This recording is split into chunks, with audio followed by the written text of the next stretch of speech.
যদি হালাল রুজি হয়, 2 টাকা কম হলেও হালাল রুজির একটা মজাই আলাদা। আপনি যদি আলু ভর্তা দিয়ে পান্তা ভাত খান, তারপরেও একটা স্বাদ পাবেন, জিবার স্বাদ আপনার মোটামুটি খুব ভালো থাকবে।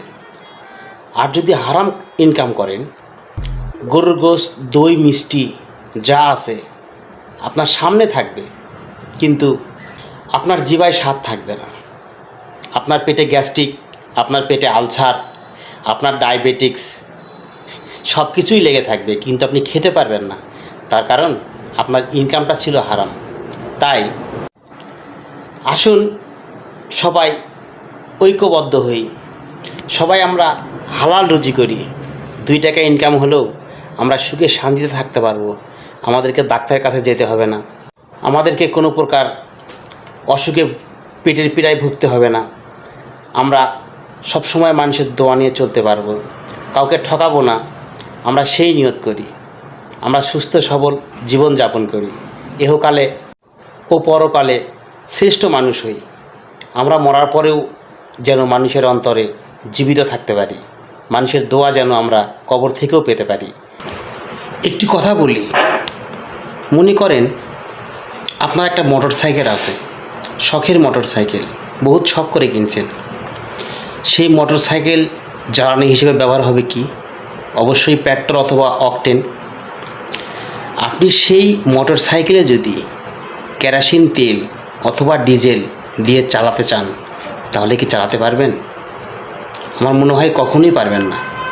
ঠিক তেরকমই আমাদের মানব দেহটা, আপনি যদি হালাল রুজি করে ওই টাকা দিয়ে খাবার কিনে আপনি যদি খান, তাহলে আমার শরীরটা ভালো থাকবে, মনটাও ভালো থাকবে, ব্রেনটা ফুরফুরে মেজাজে থাকবে। আর যদি আপনি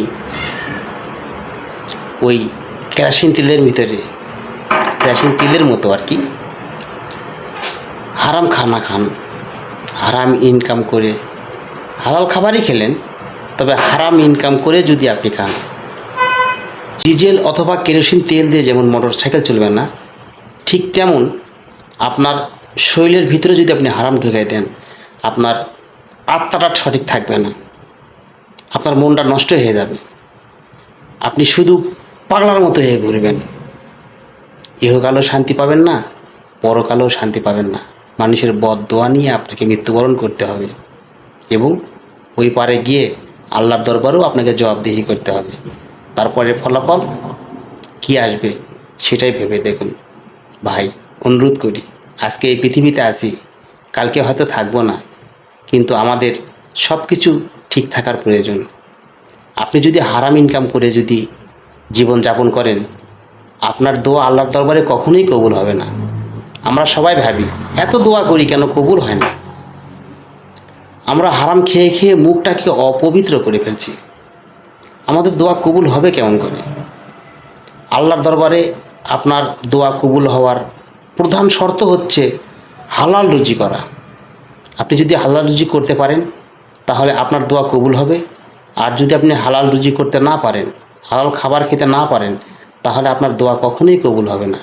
এটা আমার কথা নয়, কিতাব থেকে এই কথা চলে আসছে। তাই একটু চিন্তা ভাবনা করুন, বাকি চিন্তা ভাবনা আপনার। আপনি যদি বদলে যান, তাহলে আপনার পৃথিবী বদলে যাবে।